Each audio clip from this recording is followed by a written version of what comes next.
Cora stood at the living room window, watching the setting sun sink behind the treetops, and felt strangely desolate.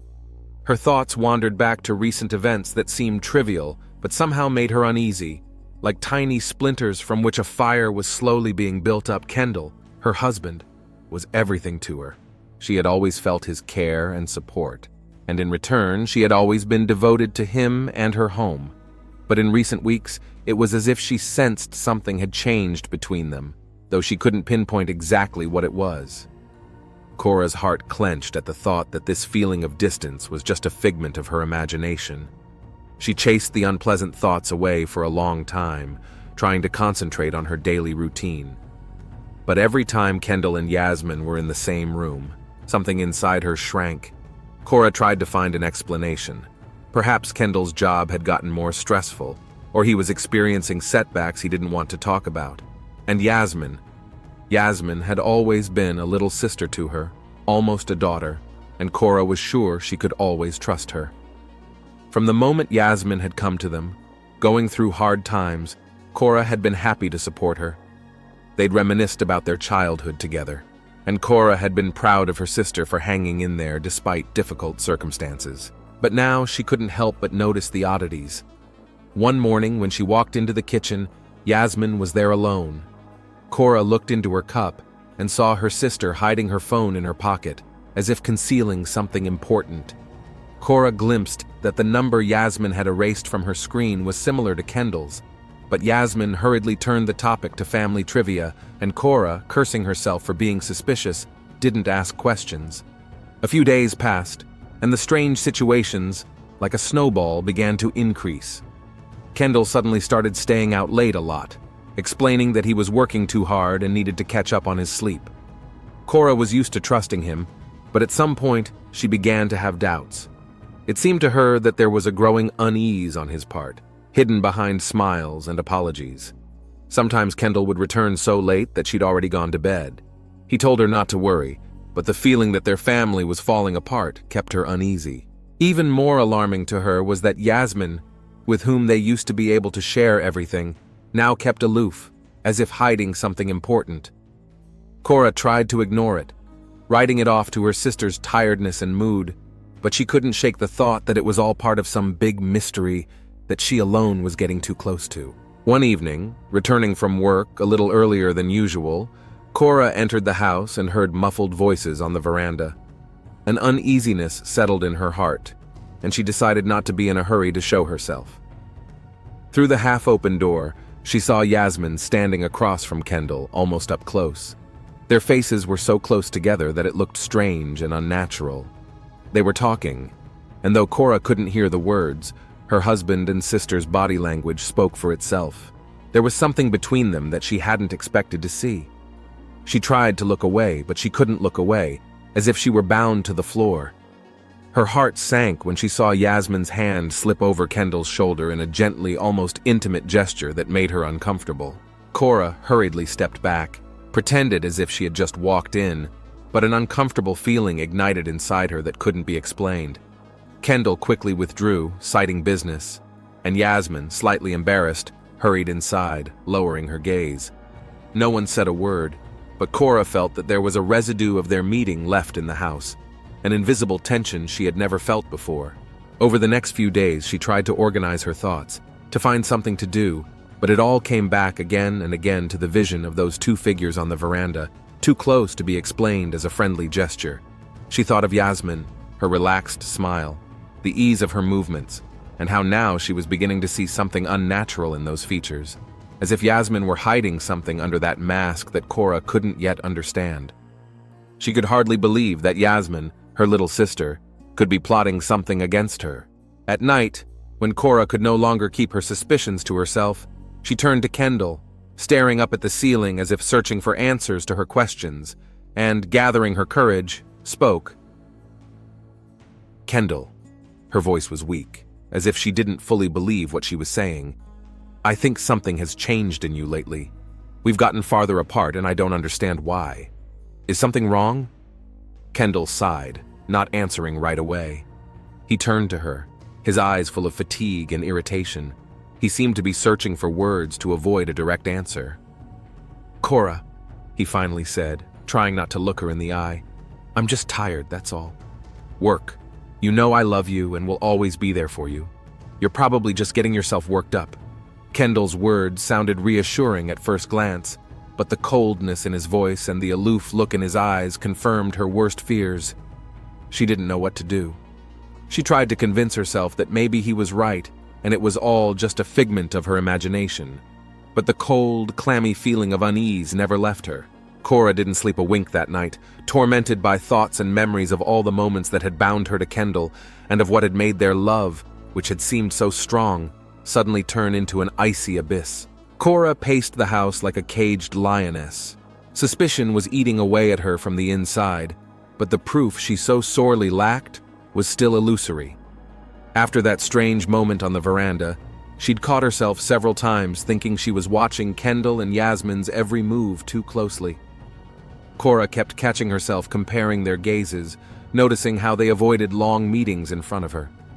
She even tried to convince herself that it was all far-fetched, that the love that had held their marriage together couldn't just disappear into nothing. But the suspicion was stronger. One day, while cleaning the house, Cora found a small but very expensive gold earring between the couch cushions, shining like a star against the coal-black fabric. It looked new, as if it had been recently purchased, but Cora knew for a fact that she had never purchased anything like it. She thoughtfully twirled the earring in her hands, trying to remember if she'd seen it on Yasmin before. But nothing came to mind. This discovery was the straw that broke her patience.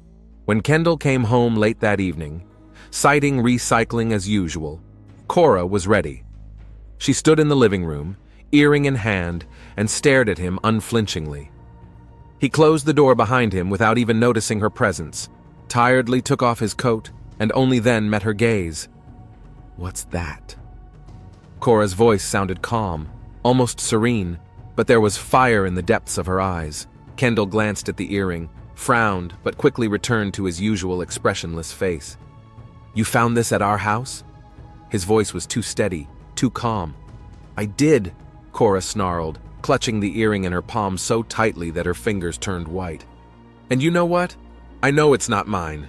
Kendall looked away, then looked at her again, trying to keep his face straight. He knew that his every word, every emotion was about to be scrutinized, and that certainty kept him from concentrating. Restless thoughts arose in his mind, but he brushed them aside, confident that he would be able to get out of it. Cora's tone, however, did not bode well. "Cora, he stammered, trying to find the right words. "Maybe it belongs to one of your friends. Perhaps someone accidentally left it here." She interrupted him. "Girlfriends? I don't have any friends who wear jewelry like that and yet forget it so easily." Kendall looked away and seemed to be working something out in his mind, trying to come up with an explanation, but it was so far from his usual equanimity that Cora couldn't stand it. She stepped closer, looking into his face as if trying to read the truth in his eyes. "I'm sick of this. I'm tired of your excuses, your late work." An almost hysterical note rang in her voice. "What are you hiding, Kendall? Why don't you tell me the truth, finally?" Kendall shuddered and closed his eyes for a moment, as if trying to pull himself together. "Cora, you're making up your own problems. I work really hard. Maybe you're just tired and it's affecting you." Those words, spoken so carelessly, as if her suspicions were just petty things, offended her. Cora felt the blood boil in her veins, and the frustration turned to an unbearable, all-consuming rage. She had long held her suspicions and hunches, but now they were coming out. "Don't you dare accuse me!" she shouted, throwing the earring in his face. "Do you think I can't see? You think I'm blind? I see the way you look at her, at Yasmin. You think I haven't noticed how you both suddenly started avoiding me? How you've been gone for hours without even bothering to explain yourself?" Kendall froze for a second, not expecting such an open accusation. He slowly looked up at Cora, as if trying to see to what extent she was aware. But immediately there was an icy detachment in his eyes, a restrained fury, and an almost frightening indifference. "Cora, you've gone too far." His voice was low, cold. "Do you seriously think I would be capable of betraying you with your sister? It's nonsense, and you know it." But Cora did not listen to him. She saw the shadow of indecision flicker in his eyes, the way his hands clenched involuntarily into fists, the way he looked away again and again, unable to bear her gaze. Her rage grew with every word, and she couldn't stop. "You don't even realize how much things have changed, how you've changed." Her voice broke, and tears came to her eyes, but she held them back, not letting weakness take over. "I loved you, Kendall. I trusted you. You were everything to me, but now you're just a pathetic traitor." Kendall turned away, then looked at her again, his face like stone. But from the expression in his eyes, it was clear he was struggling with an inner anger. That anger, hidden, lurking, frightened Cora even more than her own rage. "You don't know anything," he hissed, barely restraining himself. "It's not for you to judge what's going on." "I don't know." Her voice broke into hysterical laughter. "I know everything, Kendall. I see what's going on. I see the way she looks at you, and the way you look at her. You've both given yourselves away, and I don't even need any more proof." Kendall turned sharply toward the door, as if trying to walk away and end this conversation that was going off like a fire. But Cora wasn't about to let him go. She stood there, not letting him pass, and stared right into his face, knowing there was no turning back. "So what now, Kendall? You expect me to just accept it? You think I'm going to watch you betray everything we believed in? Everything I believed in?" His lips curled in a bitter grin. Now he was no longer trying to hold back his anger either. "I'm tired of your suspicions, Cora. You think you have the right to talk to me like that? To humiliate me? But the truth is, you made this hell for yourself. You're so caught up in your fears and jealousy that you've ruined everything." For a moment, Cora froze, realizing she was facing a man she no longer knew. Their former life, their intimacy, everything that had seemed unshakable to her had shattered under the pressure of their mutual hatred. She felt like she was in a cold void, helpless and destroyed. "All right, Kendall," she said quietly, barely containing the tremor in her voice. "So be it. But know that I will not let you live another day in this house as if nothing had happened." Night shrouded the house in darkness, only the moonlight falling through the windows, illuminating the empty rooms. The silence after the quarrel was almost ominous. Cora sat in the kitchen, her gaze fixed on the half-empty bottle of wine in front of her. Everything that had happened in the last few days, all the bitter accusations, pain and disappointment were tearing her apart. Her heart, once overflowing with love and trust for her husband and sister, now felt nothing but emptiness. Her fingers slid over the smooth surface of the bottle, and she poured herself another, hoping the pain would go away with each sip. The bitterness of betrayal was too strong, and the alcohol seemed to soften its edges a little. She rose, staggered, and headed for the courtyard. The wind ruffled her hair and the cold air sobered her slightly, but there was still a vagueness in her head, caused not so much by the wine as by the full horror of what had happened. She headed toward the pond that she and Kendall had once made part of the cozy corner of their yard. How many times they had spent time here, laughing, talking to each other about the future and how their family would be strong and happy. Now Cora looked at the reflection of the moonlight in the water and remembered how close and important this man was to her. She remembered their first meeting, their first home, the first hardships they had overcome together. It seemed so long ago, and now there was only emptiness and coldness.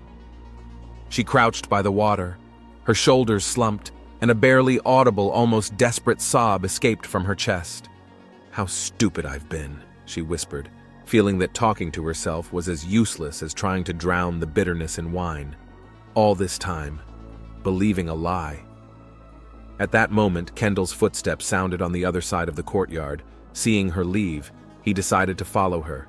Anxious thoughts flashed through his mind that if she decided to tell him about her and Yasmin's relationship, their lives would be ruined forever. He'd seen Cora leave the house by chance and had hoped to talk her down, but now he saw her figure in front of him, illuminated by the moonlight, and realized that the conversation was going to be harder than he'd thought. "Cora." His voice was tense and cold. "Go back inside. Let's talk quietly. There's nothing to be done here, especially in this condition." She didn't turn, her gaze still on the water, but there was a restrained hatred in her voice. "What more do you want, Kendall? Do you want to explain that I've got it all wrong? That it's all a mind game?" She laughed, but there was an abyss of pain in her laughter. "Or have you come to watch me break completely?" His face remained rigid. He wasn't used to this kind of tantrum, and was sure he could placate Cora the way he'd done before, but her words were throwing him off balance. Taking a deep breath, he took a step toward her. "I'm here because you look pathetic," he said coldly, his voice quieter but no less cruel. "You're only humiliating yourself, drinking, making a scene. Who's gonna feel better, Cora? You? Me? No one. You created this pain for yourself. You feed it." She turned sharply, her eyes filled with hatred, as if every look he gave her was now a knife stabbing into her heart. "You created this?" Her voice trailed off in anger. "You're not human, Kendall. I trusted you with my life. And you're a traitor, and probably worse." Kendall snapped out of it, his calm face contorted with anger. He tried to keep his temper in check, but Cora's words were hitting him where it hurt. He stepped closer, almost right up to her, and grabbed her by the shoulders. "You don't know anything. You don't understand anything. How dare you humiliate me like that, Cora? You ruin everything with your ridiculous stubbornness, your damned righteous anger." Her face changed, as if she saw a different person in front of her. He pressed her to him, and for a second there was such hatred in his gaze that her heart clenched with fear. She tried to push him away, but Kendall, consumed by a flash of rage, wouldn't let go. "So that's what you really are," she breathed out, feeling the fear consuming her. "Please let me go." But those words, shaky and almost pitiful, seemed to throw him off balance even more. He felt something in him snap, as if this hatred had become too strong, and before he realized what he was doing, his hands were pulling her toward the water. There was panic in Cora's eyes, but she was too weak to break free of his grip. Kendall leaned toward her sharply, holding her tightly, and plunged her head into the water with force. She began to twitch, trying to swim out, but Kendall, as if consumed by a sudden wave of madness, held her tight. The cold water slowed her movements, her fingers clawing at his hands, but he held her until she went still. It wasn't until she stopped moving that reality began to return to him. He realized that his hands were still clutching her motionless body, and he was suddenly overcome with horror. What had he done? Cora was dead. Kendall released her quickly, as if burned, and took a step back, looking at her with growing horror. Her lifeless body bobbed slowly in the water as silent proof of his own weakness and cruelty. Her hair, wet and tangled, blurred in the water like a torn net, and her pale face was turned toward him, but no longer expressed anything. His heart was beating so hard that it seemed about to jump out of his chest. Moments seemed like an eternity, and cold, calculating thoughts began to come to mind. He looked around and forced himself to breathe more evenly. This all must look like an accident, like a tragic accident. He walked over to the body again, gently took her by the shoulders and dragged her a little farther away, so that it looked like she had just fallen into the water and drowned. A thought flashed through his mind. Add more alcohol so that no one would have any doubt that she had lost her balance due to intoxication. Rising from his knees, he took another look at Cora, whose body now looked like just another shadow on the water, and a chill swept over him. Kendall forced himself to go back into the house, find the bottle she had been drinking, and splash some wine on the ground by the pond. When that was done, he was breathing heavily, but his face had regained its cold, almost stony expression. He resolved to keep silent. No one must know what had really happened. The next morning, Kendall's house was filled with silence, broken only by the noise of cars, sirens, and voices belonging to strangers. The detectives showed up in the early morning hours when Cora's body was discovered by a neighbor who happened to look in the yard in search of her missing cat.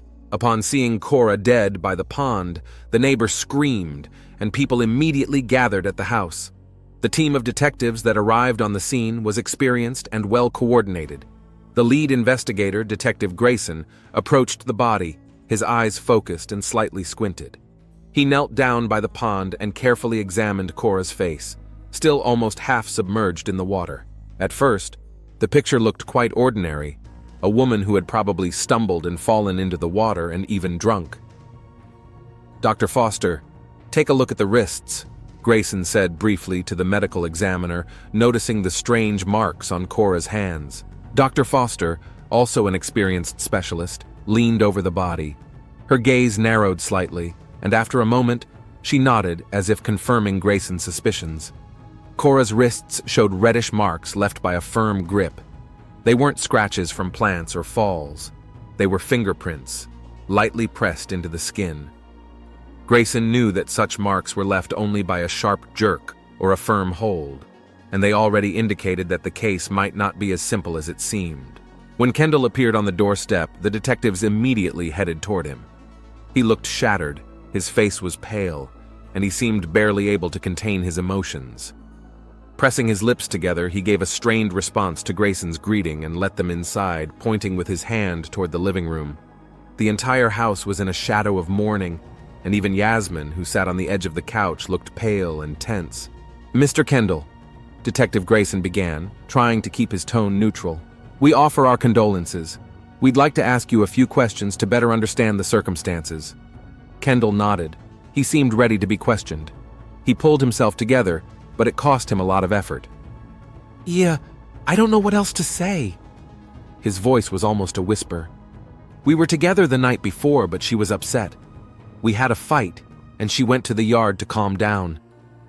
"Could you elaborate on what the fight was about?" Grayson raised an eyebrow slightly, clinging to that detail. "Family disagreements," Kendall said, trying not to go into details. She'd been going through a lot lately. Cora had a lot of stress, so... Yasmin shifted nervously on the couch, as if unsure of how to react.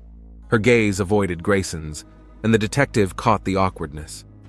He knew such signs could often mean a person wasn't telling the whole truth. "I understand your loss, but we have reason to believe that Cora's death was not accidental," Grayson said, glancing at Kendall and Yasmin. "We found strange marks on her wrists, like someone was holding her. Does that coincide with your observations that she might have been upset?" Kendall tensed, barely audibly swallowing, but managed to remain calm. "It could be the marks from the branches when she fell. There's a lot of shrubbery by the pond. She could have gotten caught in it." Grayson's gaze didn't soften, however. He knew that branches didn't leave such marks on skin. He'd seen such prints before and knew that they indicated a violent hold.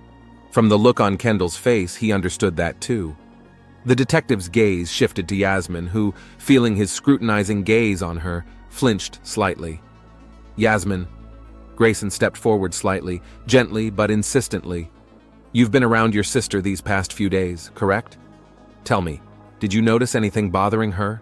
Yasmin looked away confused, then straightened up as if trying to find the right words. Her face remained impassive, but inside her, conflicting feelings were simmering. "Cora, yes, she was tense. She had doubts about..." She faltered, but continued quickly. "Our relationship. She somehow started to think that Kendall and I, that there was something between us. But it was all her fantasy. She was wrong." Grayson nodded, making notes in his notebook, but it was obvious he wasn't satisfied with that answer. Suspicions were creeping in deeper. He shifted his gaze to Kendall, whose face had grown even more rigid. "May I ask you to take us into the courtyard? We'd like to take a good look at the place," the detective said, looking at both of them. Kendall nodded briefly and led them into the courtyard, where they stopped by the pond. Grayson leaned over the ground, examining the footprints in the damp soil around them. Judging from the prints, Cora had indeed stumbled, but the odd double dent near the edge of the pond, as if someone had been standing there, alerted him. "How long did you stay in the house after the fight?" Grayson glanced at Kendall without taking his eyes off his work. Kendall hesitated, nervousness in his voice. "I went back inside at once. We both decided it was best to give each other time." "Where was Yasmin?" Grayson, not taking his eyes off his notes, continued to ask questions. "I was in my room," Yasmin answered hastily, her voice steady but with an undercurrent of tension. "I haven't seen Cora since their fight." Dr. Foster, checking Cora's wrists and neck again, confirmed the detective's suspicions. It was obvious that someone had roughly restrained her. Grayson couldn't help but notice all these details, which, like pieces of a jigsaw puzzle, were beginning to fit together into a clearer picture. "I've noticed a few details," he said quietly, glancing at Kendall and Yasmin, "that lead me to believe that she wasn't alone in her final moments." It was as if Kendall had expected it to sound like that. Yasmin, on the other hand, tensed, her gaze growing even more troubled. "I've said it all, Detective." Kendall met his gaze again. "Everything that happened, she wasn't herself. Her behavior, sometimes it seemed strange." Grayson cast one last glance at the pond where Cora rested. There was no doubt in his mind that this was no mere accident. The investigation was moving slowly. Despite the clues and disturbing details, the detectives lacked a single key piece of evidence linking Kendall and Yasmin to the tragedy. Grayson realized that to gain access to their personal devices, he needed more specifics. The only way left was to talk to people in Cora's inner circle and find out what they had noticed in her behavior in recent weeks. The first to agree to talk was Cora's coworker, James, sitting across from Grayson with a tense look. He seemed hesitant, unsure how to approach the matter delicately, but the detective assured him that any details could help the investigation. "Look, Cora was, special," James began, sighing. "She was always cheerful, helpful, but in recent weeks I've noticed oddities. Sometimes she'd come to work depressed, seemed distracted, like her mind was elsewhere. I tried to ask if she was okay, but she just smiled and said it was nothing." Grayson listened, not interrupting, but noting every detail carefully. James continued, picking his words. "One day I saw her sitting in her car in the parking lot in front of the office. She looked like the whole world had fallen on her. Then she told me she needed more time to deal with personal issues." Other coworkers Grayson spoke to also mentioned that Cora had changed a lot. One of them, Amy, had once heard Cora on the phone arguing with someone, and judging from the scraps of phrases, it had probably been Kendall. Amy noticed that Cora usually hid her worries, but one day she didn't hold back and said that someone close to her was breaking her heart. This confession only increased Grayson's suspicions. It seemed that Cora was going through something deeply personal and painful, and it did not give her peace. Realizing he had a lead, Grayson went back to Kendall. In another interrogation, he asked if Cora had access to his work devices, such as his old laptop. Kendall frowned, not expecting such a question. "Well, I don't know," he muttered, rubbing his palms together nervously. "I have an old laptop, but I haven't used it in a while." "Where is it now?" Grayson didn't back down. "It's in the guest room, I guess. I left it there when I stopped using it." That answer alarmed Grayson. Such a device could contain Kendall's personal data, possibly related to his communication with Yasmin. He immediately requested permission to seize the laptop, and in light of new testimony from Cora's coworkers about her distressed state, the judge approved the request. When they returned to Kendall's house, he was visibly nervous but didn't interfere. Grayson carefully picked up the laptop. The device looked long neglected. The screen was smudged, and the case was covered in a layer of dust. Miller turned the laptop on and tried to access the files, but the device demanded a password. They tried the standard combinations, birthdays, last names, but to no avail. Grayson, deciding that the old laptop might contain important files that could shed light on Kendall and Yasmin's relationship, called a data recovery specialist. After several hours of waiting, their patience was rewarded. The specialist managed to bypass the security system, and the laptop opened access to mail and documents. But the most curious thing happened next.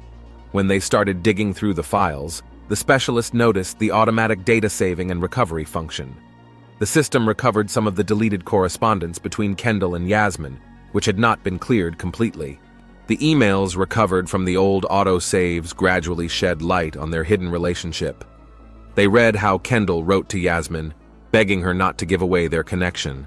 Phrases like, "No one can know," and "it would ruin everything," sounded too blatant to leave investigators in doubt. Hidden hints, half-hints, and scraps of sentences, originally deleted but recovered thanks to the laptop system, read like confessions of a secret liaison and a desperate attempt to keep the truth from Cora. The email correspondence, once carefully hidden, was now in the detective's hands. Grayson, studying each message, realized he had discovered a crucial link, confirmation of their connection, which became a crucial piece of evidence for the case. Piecing together the evidence and carefully analyzing the footprints around the pond gradually formed a clear picture that no longer allowed Cora's death to be considered an accident. Cora's wrists and neck bore marks of brute force, the kind that cannot be produced by accident, which meant one thing: someone had deliberately restrained her in the last moments of her life. Detective Grayson and his team realized that there was more going on in the house than just a family fight, and suspicion was tilting more and more toward Kendall. For days, detectives relentlessly interviewed everyone connected to Kendall and Cora. Memories from neighbors, friends, and acquaintances were adding up to a disturbing picture of a troubled relationship that had previously escaped anyone's notice. Details were mounting, and each new fact became an important piece of evidence in the case. In the interrogation room, under the light of a bright lamp, Kendall sat alone, depressed and tired. His hands were clasped in front of him, and he looked as if he hadn't slept in several nights.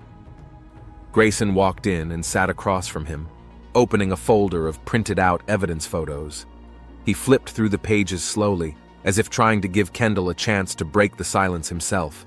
"Kendall," he began softly but firmly. There were signs of restraint on her body. It wasn't just a fall or an accident. Someone was holding her, and we found evidence of it. Kendall sighed heavily, his gaze remaining cold and tired. He only nodded briefly, not trying to argue. "Cora wasn't herself," he said with a hint of irritation. "She'd been drinking a lot, and that night too. She could have slipped up. Why don't you see this as a simple tragedy?"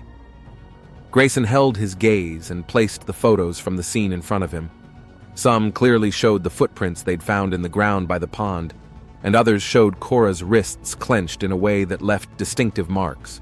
"We've been looking into the accident version," Grayson continued without raising his voice. "But the prints show that you were with her during the moments she lost consciousness.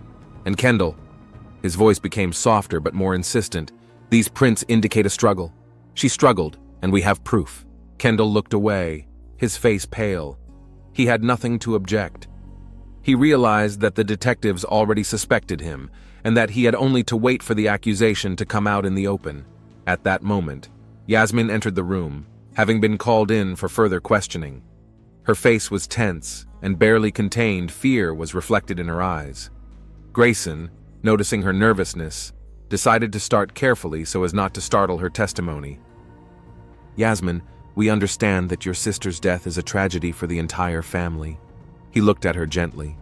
"But to get to the truth, we need to know. You were in the house when it happened. Did you see what was going on between Kendall and Cora in the last few days?"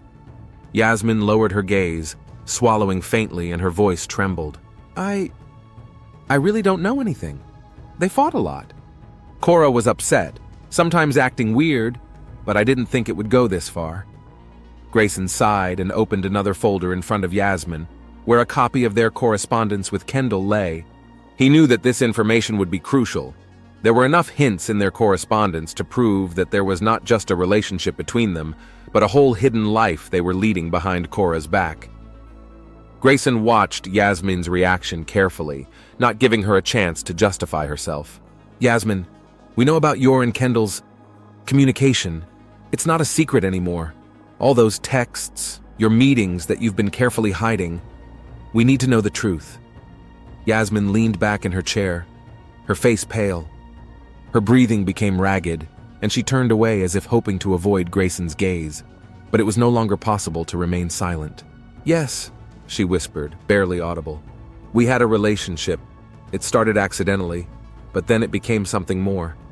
Cora," she guessed, "and it broke her. We didn't think it would go this far." "Yasmin," Grayson continued softly, "you know what happened that night, right?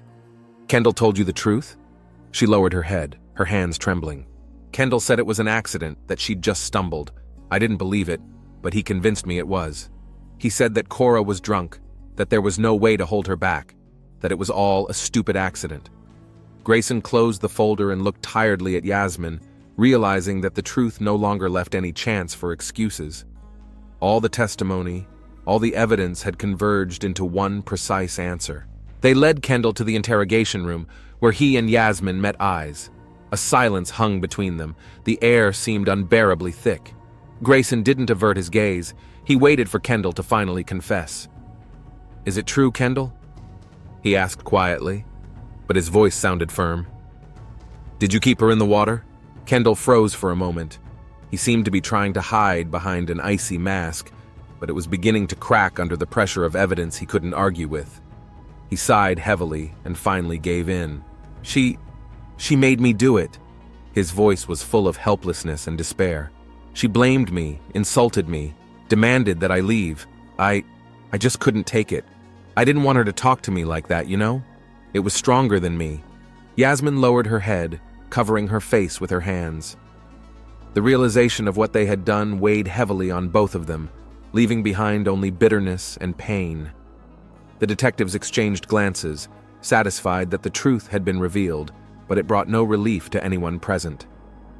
As Kendall was led out of the room, his face was blank, and for a moment he turned to Yasmin, as if expecting forgiveness or an excuse, but she just stood there with her head down, not trying to hide her tears. She realized that the love by which she had hoped to win happiness had turned out to be a tragedy that had destroyed all that was dear. For Grayson, this was a case that would stay with him for years to come. He had seen many similar stories, but each one left its mark, reminding him how fragile human relationships are and how far jealousy and betrayal can take you.